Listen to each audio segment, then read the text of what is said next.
ஒரு சின்ன ஸ்லோகம் நானும் சொல்கிறேன். யக்ஞார்த்தர் கர்மணோன்யத்ர லோகோயம் கர்ம பந்தனஹ ததர்மம் கர்ம கௌந்தேய முக்த சங்க சமாச்சர. யக்ஞார்த்தார் கர்மணோன்யத்ர லோகோயம் கர்ம பந்தனஹ ததர்த்தம் கர்ம கௌந்தேய முக்த சங்க சமாச்சர. இந்த ஸ்லோகத்தில் ஸ்ரீகிருஷ்ணா பரமாத்மா அவர்கள் கர்மா என்பது எப்படி செய்யணும், எத்தனை வகையான கர்மாக்கள் உள்ளது என்ற விஷயங்களை நமக்கு சொல்கிறார். 2 வகையான கர்மாக்கள் இருக்கு. ஒன்று வெறும் கர்மா அப்படின்னு சொல்றார். இந்த வகையான கர்மாவில் நமக்காக நாம் செய்யும் கர்மாக்கள், அதாவது என்னுடைய நலனுக்காக, என்னுடைய குடும்ப நலனுக்காக, என்னுடைய சமுதாய நலனுக்காக செய்யும் கர்மாக்கள் அனைத்தும் கர்மா என சொல்லப்படுகிறது. இந்த வகையான கர்மா செய்யும் போது நம்ம மனதில் நான், எனது, எனக்கு இந்த 3 இருந்தால் நமக்கு ஒரு ரிசல்ட் என்பது வருது. அது என்ன அப்படின்னா பாவமும் புண்ணியமும்.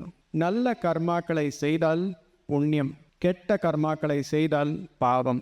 எப்போது வரைக்கும் இந்த பாவமும் புண்ணியமும் என்பது நம்ம கூட இருக்குமோ அப்போது வரைக்கும் அந்த பாவமும் புண்ணியமும் அதனுடைய அக்கௌண்ட்டு கிளியர் பண்ணுறதுக்காக திரும்பி திரும்பி ஜனனம் மரணம் புனரப்பி மரணம் புனரப்பி ஜனனம் அப்படின்ற சக்கரத்தில் நுழைந்து திரும்பி திரும்பி பிறவிகளை எடுத்துக்கிட்டே இருப்போம். ஆனால் முக்தி என்பது எப்போ கிடைக்கும்? நம்முடைய பாவமும் புண்ணியமும் என்பது பூஜ்ய நிலைக்கு வரணும். இதற்காக ஸ்ரீகிருஷ்ணா பரமாத்மா என்ன சொல்கிறார் என்றால், இந்த கர்மாவை செய்வது நான், எனக்கு, என்னுடையது அப்படின்ற விஷயங்கள் அப்படின்ற எண்ணங்கள் இல்லாமே நீங்க இந்த உலக நன்மைக்காக செய்தால் அது கர்மா கிடையாது, அது யக்னமாக கூறப்படுகிறது அப்படின்னு நமக்கு சொல்றார். யக்னம் என்பது இன்றைய நாளுடைய ஒரு வார்த்தை, ஒரு சொல்லு கிடையாது. ராமர் காலத்திலேயும் யக்ன யாகாதிகள் இருக்கு, கிருஷ்ணர் காலத்திலேயும் யக்ன யாகாதிகள் இருக்கு, இன்னைக்கும் இருக்கு, எதிர்காலத்திலையும் இருக்கும். யக்னம் என்பது உலக நன்மைக்காக செய்ய வேண்டிய ஒரு செயல்கள். ராமராகட்டும் கிருஷ்ணராகட்டும் நமக்கு தெரிஞ்ச 2 பேர் தான். ஆனால் கணக்கே இல்லாத அளவுக்கு, எல்லையே இல்லாத அளவுக்கு நிறைய பரமாத்மாக்கள் இந்த படைப்பில் இருக்கிறார். அவர் எல்லாமே கடவுளாக மாறியிருக்கிறார்.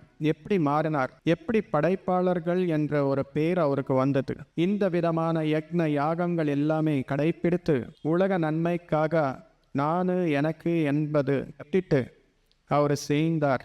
அதற்காக தான் அவருடைய ஆன்ம வளர்ச்சி என்பது வந்தது. அந்த விதமாகவே நாம் அனைவரும் இந்த விதமான யக்னங்கள் செய்யணும். யக்னம் என்றால் ஒருத்தர் கிடையாது. இந்த மாதிரி நிறைய பேர் ஒரு இடத்தில் உட்கார்ந்து உலக நன்மைக்காக செய்யும் செயல்கள்தான் யக்னம் என கூறப்படுகிறது.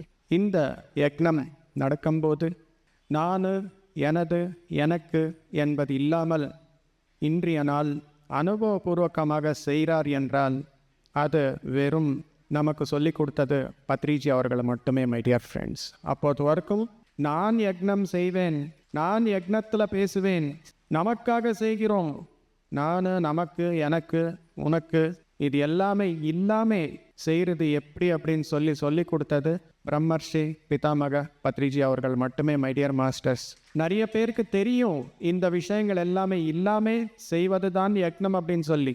ஆனால் வாழ்க்கையில் நடைமுறைப்படுத்தணும் அப்படின்னா ஒருத்தர் அது ஆராய்ச்சி பண்ணி இப்படி செய்யுங்கள் அப்படின்னு சொல்லி முதலாவது வாட்டி நமக்கு ஒரு வழி ஏற்பாடு செய்து கொடுத்தவர்கள் தான் பிரம்மர்ஷி பிதாமக பத்ரிஜி. ஸோ இந்த மாதிரியான யக்னங்கள் பத்ரிஜியோட பேர், அவருடைய வழி. ஸோ பார்த்து சொல்லி நாம் அனைவரும் இந்த தியான யக்னம் ஏற்பாட்டு செய்திருக்கிறோம். இது நமக்கு கிடையாது, இந்த உலக நன்மைக்காக நாம் செய்யும் யக்னம். My dear friends.